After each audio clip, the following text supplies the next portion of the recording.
Hello കൂട്ടുകാരെ, പുതിയ വീട്ടിലേക്ക് എല്ലാവർക്കും സ്വാഗതം.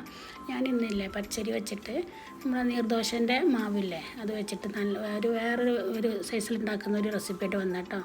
അപ്പോൾ അതെങ്ങനെ ഉണ്ടാക്കുന്നത് വെച്ചാൽ നമ്മൾ നെയ്യപ്പൊക്കെ ഉണ്ടാക്കുന്ന ചട്ടിയില്ലേ, അല്ല നെയ്യപ്പമല്ല, അലുമിനിയം ചട്ടിയില്ലേ, അലുമിനിയം ചട്ടി, നമ്മൾ ചീനച്ചട്ടിയില്ലേ, അതിൽ ഒന്നോ രണ്ടോ സ്പൂൺ എണ്ണ ഒഴിച്ചിട്ട് 2 കയ്യിൽ കോരി ഒഴിക്കും കേട്ടോ. നമ്മൾ വെള്ളപ്പം ഉണ്ടാക്കുമ്പോൾ തന്നെ, പക്ഷെ നല്ല ടേസ്റ്റാണ് കേട്ടോ വെള്ളപ്പം.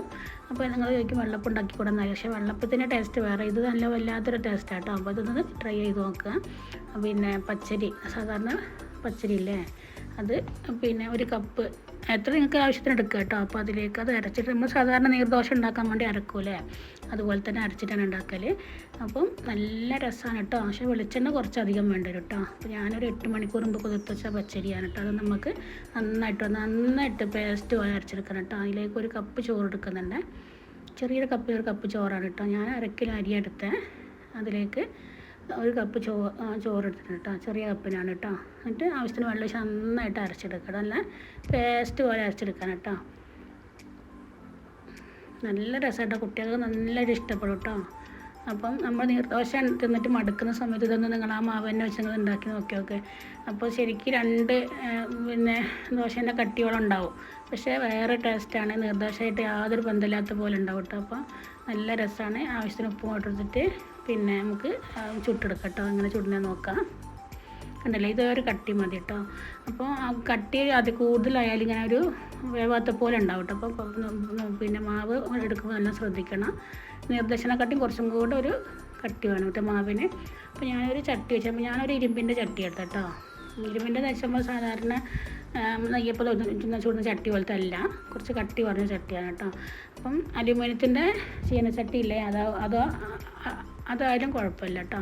അപ്പോൾ അതിലേക്ക് ഇതേപോലെ എണ്ണ ഒഴിച്ച് കൊടുക്കുക. 1-1.5 സ്പൂൺ എണ്ണ ഒഴിച്ച് കൊടുക്കുക കേട്ടോ. എന്നിട്ട് ഇതേപോലെ നമ്മൾ 2 തവി ഒഴിച്ച് കൊടുക്കുക. എന്നിട്ട് ഇങ്ങനെ ചുറ്റിച്ച് കൊടുക്കുക കേട്ടോ. എൻ്റെ വലിയ കയ്യിലായതുകൊണ്ട് ഞാൻ ഒറ്റ കയ്യിൽ ഒഴിച്ച് കൊടുത്തു കേട്ടോ. അപ്പോൾ നടു ഒഴിച്ച് കൊടുത്ത പാട് ചുറ്റരുത്. കുറച്ച് സമയം, ഒരു 2-3 പിന്നെ കുറച്ച് സമയം കേട്ടോ, ഒരു 30 സെക്കൻഡൊക്കെ ഒന്ന് ഇതാക്കി വെച്ചിട്ട് പിന്നെ ഒന്ന് ചുറ്റിച്ച് കൊടുക്കുക. ഇങ്ങനെ അടച്ച് വെച്ച് കൊടുക്കുക കേട്ടോ. നല്ല രസമാണ്, കുട്ടികൾക്ക് ഇഷ്ടപ്പെടും. അത്യാവശ്യം കട്ടിയൊക്കെ ഉള്ളതാണ് കേട്ടോ. നമ്മൾ വെള്ളപ്പം ചുടുമ്പോൾ തന്നെയാണ്, പക്ഷേ വെള്ളപ്പത്തിൻ്റെ മാവല്ല, ഞാൻ നീർദോശൻ്റെ മാവാണ് കേട്ടോ. കണ്ടില്ല, നല്ല ഈസിയായിട്ട് അടി പിടിക്കൊന്നുമില്ല. അപ്പോൾ ഇതേപോലെ ഇങ്ങനെ മറിച്ചിട്ട് കൊടുക്കുക. കാണുമ്പോൾ കട്ടിയില്ലാത്ത പോലെ, പക്ഷേ കട്ടിയുണ്ട് കേട്ടോ, നല്ല കട്ടിയുള്ളതാണ്. കുറച്ചും കൂടെ കട്ടി ഉണ്ടാവും.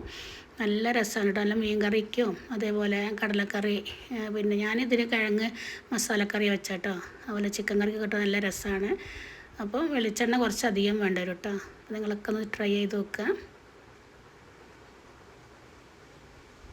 ഈ ചട്ടി ഞാനില്ല ഉപയോഗിക്കാണ്ട് വെച്ചത് കേട്ടോ. അപ്പോൾ നല്ലതാണ്. അപ്പോൾ ഇന്നാണ് ഇത് 2-3 ദിവസം മുമ്പ് ഉണ്ടാക്കിയതാണ് ഈ ഒരു ദോശ. ഇതിനെന്താ വെളുത്തർക്ക് അങ്ങനെ എന്തോന്ന് പറയുക കേട്ടോ. അത് എൻ്റെ അവരൊക്കെ കണ്ണൂർ ഭാഗത്തുള്ള ആളുകളാണ്. അപ്പോൾ അവർ അവിടെ ഉണ്ടാക്കുന്നൊരു ഇതാണ് ഇതിട്ടത്. ഇപ്പം വെളിച്ചെണ്ണ ഉള്ള സമയത്ത് ഉണ്ടാക്കുക. ഓയിൽ എടുക്കരുത് കേട്ടോ, ഓയിൽ എടുത്താൽ ടേസ്റ്റ് മാറും, ഈ ഒരു ടേസ്റ്റ് കിട്ടൂല കേട്ടോ. കാരണം ഈ നടുക്കുള്ള വെളിച്ചെണ്ണ നമ്മൾ തിരിച്ചിടുമ്പോൾ അത് അവിടെ കിടന്ന് മുരിഞ്ഞോളും. അപ്പോൾ കുറച്ച് ഉണ്ടെങ്കിൽ കുറച്ച് ടൈം നമ്മൾ തിരിച്ചിടുന്ന സമയത്തിൽ കുറച്ച് അധികം ടൈം വെച്ചാൽ നല്ല രസമായിരിക്കണം. അതേപോലെ ഇങ്ങനെ ഒന്ന് എന്താ ഒരു ഉറപ്പായിട്ട് വരുന്നവരെ വെക്കണം കേട്ടോ. അപ്പം വെളിച്ചെണ്ണ തന്നെ എടുക്കാൻ ശ്രദ്ധിക്കുക കേട്ടോ. ഓയിലാകുമ്പോൾ ടേസ്റ്റ് ഉണ്ടാവില്ല.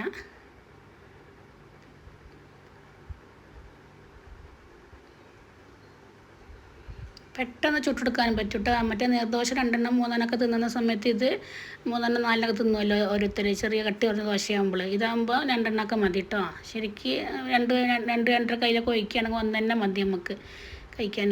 നല്ല കട്ടിയായിട്ട് നല്ല രസമാണ് കേട്ടോ. അപ്പോൾ എല്ലാവരും ട്രൈ ചെയ്ത് നോക്കുക കേട്ടോ. പിന്നെ ഇത് തേങ്ങാപ്പാലും പഞ്ചസാരയും കൂട്ടി തിന്നാൻ നല്ല രസമാണ് കേട്ടോ. തേങ്ങാപ്പാലുണ്ടെങ്കിൽ തേങ്ങാപ്പാലും ഇതേപോലെ പഞ്ചസാരയൊക്കെ കൂട്ടിയിട്ട് കഴിക്കാൻ നല്ല രസമാണ്. സാദാ പാൽ പറ്റട്ടോ, തേങ്ങാപ്പാലിനായിരിക്കും നല്ലത്. അല്ല, ഇതേപോലെ ഇങ്ങനെ ചുട്ടെടുക്കുക കേട്ടോ.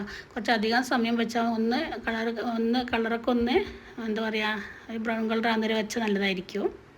അപ്പോൾ എല്ലാവരും ട്രൈ ചെയ്ത് നോക്കുക, നല്ല രസമാണ്. കുട്ടികൾക്കൊന്ന് എന്താ പറയുക, സാധാരണ നീർദോശനെ തിന്ന് മടുക്കുന്ന സമയത്ത് ഇങ്ങനെയൊക്കെ ഒന്ന് ചെയ്താൽ പിന്നെ നല്ല രസമാണ് കേട്ടോ.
എല്ലാവരും ട്രൈ ചെയ്ത് നോക്കാം കേട്ടോ. ഇൻഷാ അല്ലാ പുതിയ വീഡിയോ ആയിട്ട് വരുന്നവരെ എല്ലാവർക്കും ബൈ ബൈ.